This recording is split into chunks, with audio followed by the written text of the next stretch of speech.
how can me, the average guy who's trying to sell, let's say, muffins from my bakery, what are the key components that I should focus on trying to create a video that's going to give me that virality or that comedic effect? Walk us through some of the important concepts. So the number one characteristic that we have found, and I've been really thinking about maybe writing a book about this, is unexpectedness. I think it's the most underrated, less known characteristic that makes things work. If you read a book like Made to Stick, you learn that things that people remember are things that confuse them, and that by the end become relevant. And there's a lot of books written about like the purple cow. You don't pay attention to a cow, but you pay attention to a purple cow. What we've learned is sometimes it doesn't even matter how good, how funny, how relevant what you're doing is.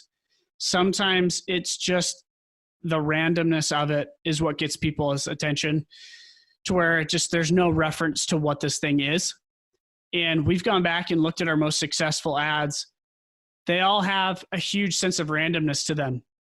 Now, granted, we have a pretty interesting case study or a set of cases to look at, because I haven't wrote all of the ads we've made. I've probably wrote or concepted about half of them.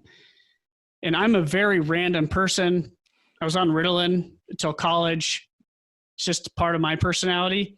Sure. When I infuse that, and by the way, my randomness is not always a hit at social situations or in conversations with people.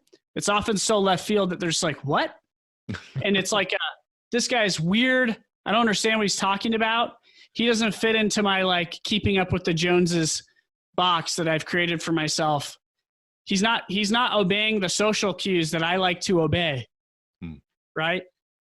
Yeah. But when that's in an ad, it works because it just jolts people out of whatever they're doing. So if you're at a bakery, what you have to do is not necessarily be the funniest. You don't have to have the best jokes. What you have to do is be the most unexpected. Thank you so much for watching. I'm glad you enjoyed this episode. I've got several other episodes right here for you. Smash one of these videos to make sure that you don't miss out on the tips, tools, and tactics of industry experts. Let's take that side hustle full time. Smash one of these links.